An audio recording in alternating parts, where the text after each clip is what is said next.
వక్ఫ్ సవరణ బిల్లు చట్టాన్ని కేంద్ర ప్రభుత్వం ఉపసంహరించుకోవాలని జమాత్ ఈ ఇస్లామీ హింద్ రాష్ట్ర కార్యదర్శి మొహమ్మద్ అక్బర్ భాషా కర్నూలు అన్నారు.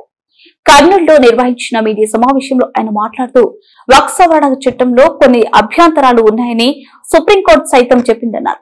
వక్ఫ్ సవరణ బిల్లుపై ముస్లిం సమాజం మొత్తం ఆందోళనలో ఉందన్నారు. ముస్లిం పర్సనల్ లా బోర్డు పిలుపు మేరకు నవంబర్ 19-30 తేదీలో దేశవ్యాప్తంగా వక్ఫ్ సవరణ బిల్లును వ్యతిరేకిస్తూ నిరసన కార్యక్రమాలు చేస్తున్నామని ఆయన తెలిపారు.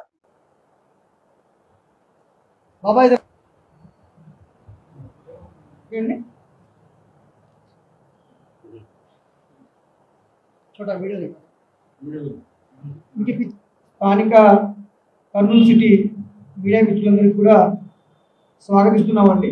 ఈనాడు మన కర్నూలు జమాత్ ఇస్లామీ హింద్ స్థానిక శాఖ తరఫున ఏర్పాటు చేసినటువంటి మీడియా సమావేశానికి మిమ్మల్ని కూడా మనస్ఫూర్తిగా ఆహ్వానిస్తున్నాము.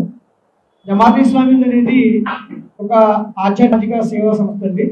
ఇది గత 78 సంవత్సరాల నుంచి కూడా దేశవ్యాప్తంగా జమాత్ ఇస్లామీ హింద్ సంస్థ గత 70 సంవత్సరాల నుండి భారతదేశంలో కుల మతాల తర్వాత ముస్లిం సమాజం ఇటీవల వక్ఫ్కు సంబంధించి ఆస్తులకు సంబంధించి రక్షణకు నిమిత్తమై చాలా ఆందోళనకరంగా ఉంది. ఈ కేంద్ర ప్రభుత్వం ప్రస్తుతం ఉన్న కేంద్ర ప్రభుత్వం 2025 చట్టం వక్ఫ్ సవరణ ఏదైతే తీసుకొచ్చిందో అందులో అనేక రాజ్యాంగానికి విరుద్ధమైనటువంటి అంశాలు ఉన్నాయి, వివాదాస్పదమైనటువంటి అంశాలు ఉన్నాయి.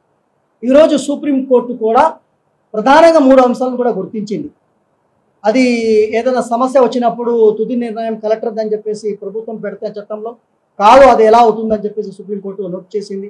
అలాగే ఎవరైనా ఇస్లాం స్వీకరిస్తే 5 సంవత్సరాలు అతను ముస్లిం అయి ఉంటేనే అతని యొక్క దానం, అతను ఇచ్చే ఆస్తి ముస్లిం పర్సన్లా తీసుకోవాలి, బోర్డు తీసుకోవాలి అనేది ఏదైతే ఉందో, ఏ విధంగా మీరు 5 సంవత్సరాలు అతను ముస్లిమా కాదా అనేది ఎలా ఆలోచిస్తారని దాన్ని కూడా స్టే విధించడం జరిగింది. అలాగే ఏదైనా బోర్డులో మనం చూస్తాం క్రైస్తవుల యొక్క